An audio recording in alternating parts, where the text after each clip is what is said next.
You wake up and reach for your phone before your eyes are even open. The screen lights up. Notifications flood in. Your heart ticks up just slightly. Not enough to notice, but enough to matter.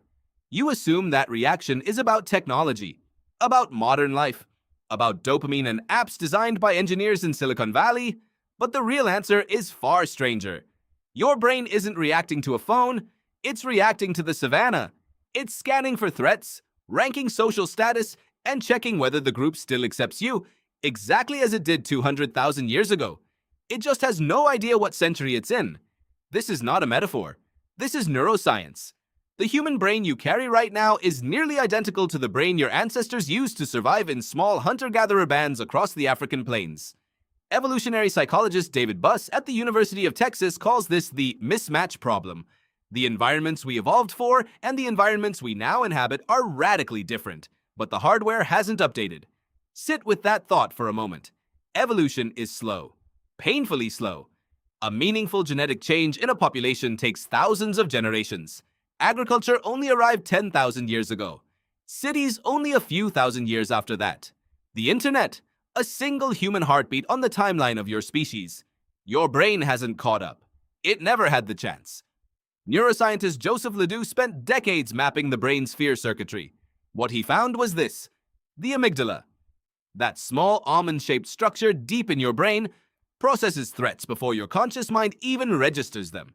It was built for predators, for rival tribes, for the rustle in tall grass that meant something wanted to eat you.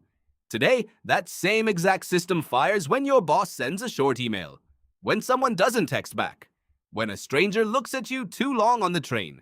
Your brain literally cannot tell the difference between them. It was never designed to. Anthropologist Robin Dunbar proposed that the human brain evolved specifically to manage relationships within a group of around 150 people.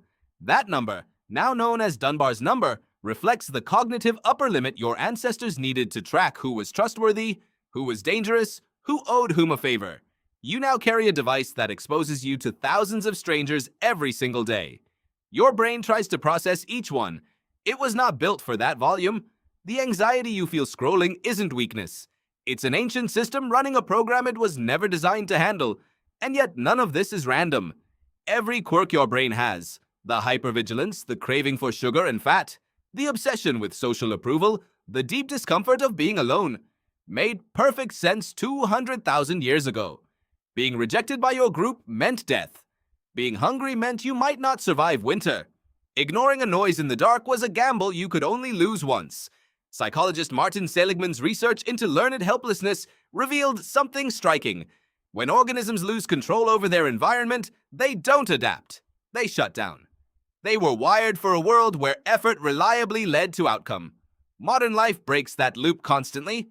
Endless news, invisible systems, problems too large to touch. Your brain responds the way it always has. It floods you with stress hormones and waits for the threat to pass. But the threat never fully passes anymore. So the alarm stays on. Here is the counterintuitive part. Knowing this doesn't make it worse. It makes it legible. When the anxiety spikes and you can't name why, you're not broken. You're ancient. When you crave your friend group more than 1,000 followers, you're not antisocial. You're wired correctly. The brain you have is extraordinary. It built language. It mapped the stars. It wrote symphonies. But it did all of that while still running the same base operating system your ancestors used to stay alive on the open plains. Tonight, when you reach for your phone again and feel that small jolt in your chest, you'll know what's really happening. Your brain still thinks you live in a cave. It is just doing its job.